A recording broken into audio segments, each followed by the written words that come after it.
हर महादेव। जय गुरु जी, शुक्राना गुरु जी, अनंतम अनंतम शुक्राना। आइए संगत जी, गुरु जी की कृपा से शिव पुराण के अगले अध्याय की तरफ चलते हैं। आज के अध्याय में हम जानेंगे संगत जी कि शिव जी के महाकाल आदि 10 अवतारों का तथा 11 रुद्र अवतारों का वर्णन। तदंतर यक्षेश्वर अवतार की बात कहकर नंदीश्वर ने कहा, मुने, अब शंकर जी के उपासना कांड द्वारा सेवित महाकाल आदि 10 अवतारों का वर्णन भी भक्ति पूर्वक श्रवण करो। उनमें पहला अवतार महाकाल नाम से प्रसिद्ध है, जो सत्पुरुषों को भोग और मोक्ष प्रदान करने वाला है। उस अवतार की शक्ति भक्तों की मनोवांछा पूर्ण करने वाली और महाकाली है। दूसरा अवतार तार नामक अवतार है, जिसकी शक्ति तारा देवी हुई है। वे दोनों भक्ति मुक्ति के प्रदाता तथा अपने सेवकों के लिए सुखदायक हैं। बाल भुवनेश्वर नाम से तीसरा अवतार हुआ। उसमें बाला भुवनेश्वरी शिवा शक्ति हुई, जो सज्जनों को सुख देने वाली हैं।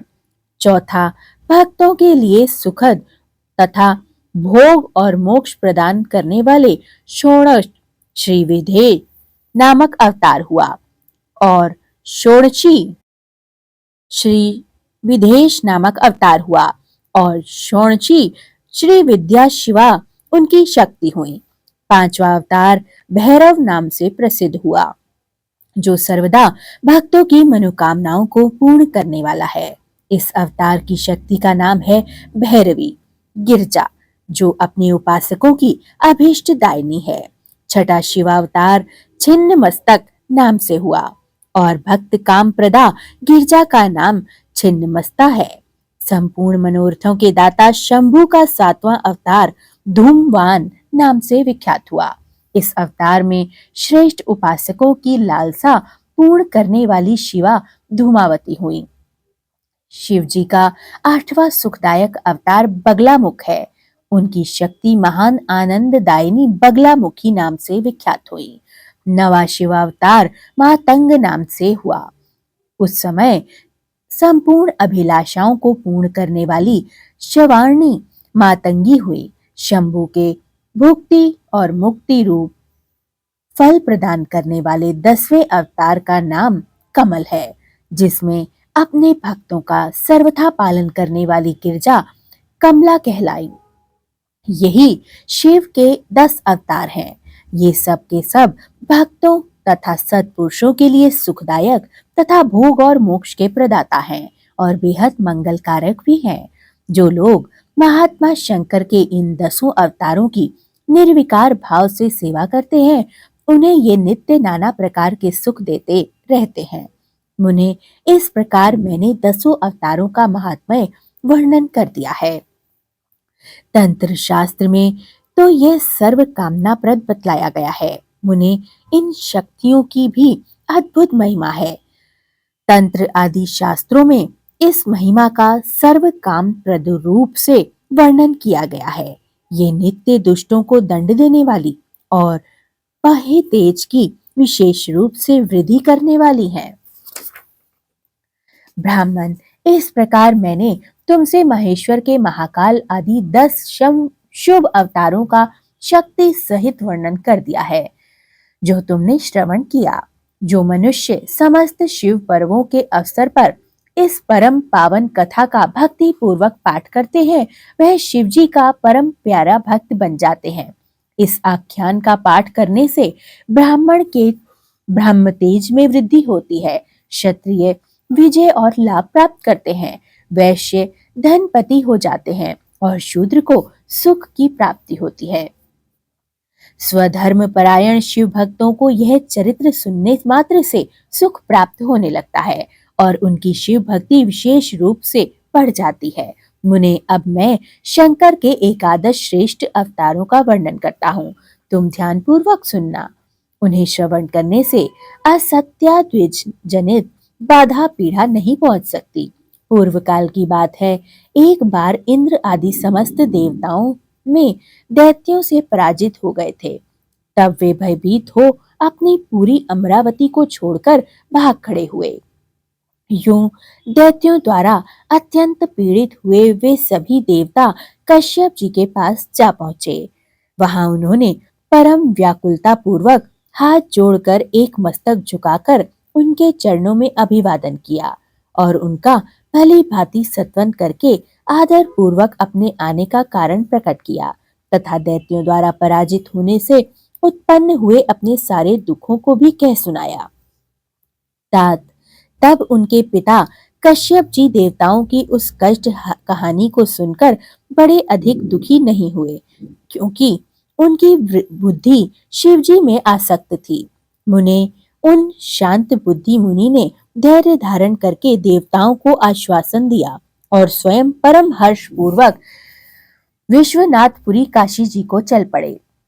वहां पहुंचकर उन्होंने गंगा जी के जल में स्नान करके अपना नित्य नित्य कर्म पूरा किया और फिर आदर पूर्वक उमा सहित सर्वेश्वर भगवान शिव विश्वनाथ की भली भांति अर्चना की।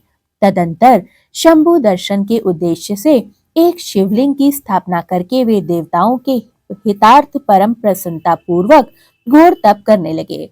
मुने शिव जी के चरण कमलों में आसक्त मन वाले धैर्यशाली मुनिवर कश्यप को जब यों तप करते हुए बहुत अधिक समय व्यतीत हो गया, तब सत्पुरुषों को गति रूप भगवान शंकर अपने चरणों में तल्लीन मन वाले कश्यप ऋषियों को वर देने के लिए वहां प्रकट हुए।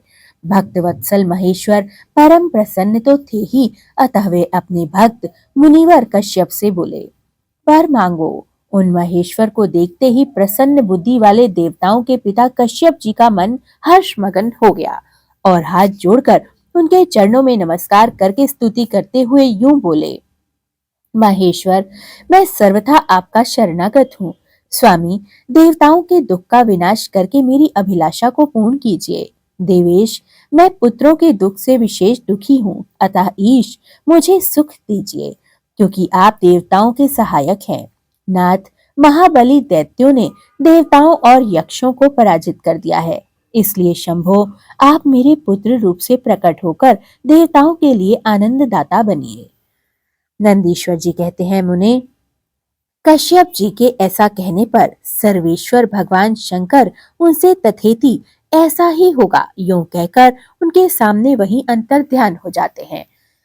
तब कश्यप भी महान आनंद के साथ तुरंत ही अपने स्थान को लौट जाते हैं। वहां उन्होंने वह सारा वृत्तांत आदर पूर्वक देवताओं से कह सुनाया। तदंतर भगवान शंकर अपना वचन सत्य करने के लिए कश्यप द्वारा सुरभि के पेड़ से 11 रूप धारण करके प्रकट होते हैं। उस समय महान उत्सव मनाया जाता है, सारा जगत शिवमय हो जाता है। कश्यप मुनि के साथ साथ सभी देवता हर्ष विभोर हो जाते हैं।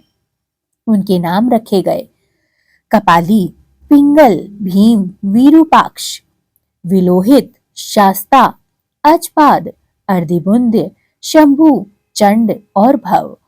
ये 11 रुद्र सुरभि के पुत्र कहलाते हैं। ये सुख के आवास स्थान हैं तथा देवताओं की कार्य सिद्धि के लिए शिव रूप से उत्पन्न हुए हैं। कश्यप नंदन वीर वर रुद्र महान बल पराक्रम संपन्न थे। इन्होंने संग्राम में देवताओं की सहायता करके दैत्यों का संहार कर डाला था। इन्हीं रुद्रों की कृपा से इंद्र आदि देवगणों दैत्यों को जीतकर निर्भय हुए थे। उनका मन स्वस्थ हो गया और वे अपना अपना राज्य कार्य संभालने लगे। अब भी शिव स्वरूपधारी वे सभी महारुद्र देवताओं की रक्षा के लिए सदा स्वर्ग में विराजमान रहते हैं। तात, इस प्रकार मैंने तुमसे शंकर जी की 11 रुद्र अवतारों का वर्णन कर दिया है। ये सभी समस्त लोगों के लिए सुखदायक हैं। यह निर्मल आख्यान संपूर्ण पापों का विनाशक, धन, यश और आयु का प्रदाता तथा संपूर्ण मनोरथों को पूर्ण करने वाला है। हर हर महादेव।